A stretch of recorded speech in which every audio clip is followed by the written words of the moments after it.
L'édito politique sur Europe 1 avec Le Figaro. Bonjour Vincent Trémollet de Villers. Bonjour Dimitri, bonjour Anissa, bonjour à Vincent. tous. Vincent, les députés, les sénateurs ont le spleen. Après les batailles homériques des retraites ou de l'immigration, l'agenda parlementaire peine à se remplir et les mois à venir s'annoncent beaucoup plus calmes.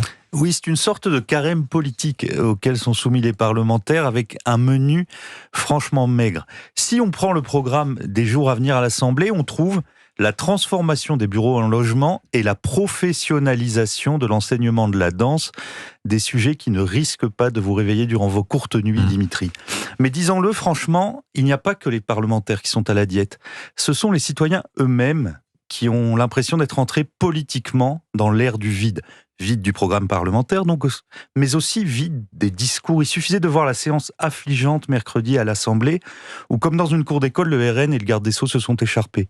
Vide des convictions, enfin, puisqu'il y aura toujours, dans 90% des cas, une vidéo montrant un politique disant il y a quelques années l'exact contraire de ce qu'il proclame aujourd'hui. C'est un vide tour à tour grave, frivole, solennel, mais réel, et celui qui dans les 10 derniers jours cherche un peu de substance n'en trouvera pas. Le plus sidérant, c'est que cette vacuité s'expose dans un monde plein de tragédies, de défis ou de menaces. Mais justement, Vincent, avec la guerre d'Ukraine, est-ce qu'on n'est pas dans la forme la plus élevée de la politique ? Oui, vous avez raison, la guerre et la paix sont les formes les plus élevées et les plus exigeantes de la politique.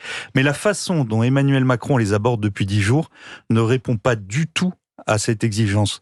Le conseil de François Hollande, à la sortie de son rendez-vous à l'Élysée, ne pas dire ce que l'on va faire et faire ce que l'on n'a pas dit, me paraît un conseil très judicieux.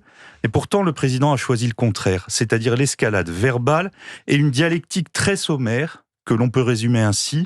Ceux qui ne partagent pas son point de vue sont au mieux des imbéciles, au pire des vendus, ou en tout cas des lâches. Mais comment le suivre, puisque le point de vue présidentiel ne cesse de changer depuis 2 ans ?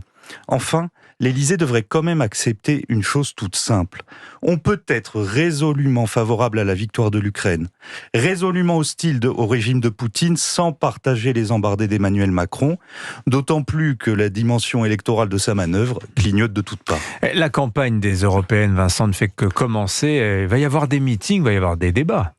Avez-vous vu, Dimitri, les affiches du meeting de Lille de la liste Renaissance ? Décrivez-la nous, tiens. Alors, sur l'une d'entre elles, on voit le Premier ministre Gabriel Attal et la tête de liste Valérie Hayé prendre ensemble un selfie. Ils ne regardent pas les lecteurs, ils se regardent dans leur téléphone. Alors, ce doit être sans doute pour répondre aux nombreux selfies que l'on demande à Jordan Bardella. Mais voilà à quoi l'art politique est réduit, au match des selfies, à une compétition des narcissismes. Pour le contenu, on repassera. Mais en fait, l'absence de contenu, c'est ce qui caractérise les élections depuis 2017. En 2017, l'affaire Fillon a saturé la campagne. Pour les européennes de 2019, ce sont les gilets jaunes. Pour les municipales de 2020, c'est le Covid. Enfin, pour la présidentielle de 2022, Poutine, en envahissant l'Ukraine, a stoppé net la campagne et a offert au président une réélection dans un fauteuil. Alors vous me direz que c'est de bonne guerre et qu'Emmanuel Macron a simplement le talent pour profiter des événements. C'est vrai.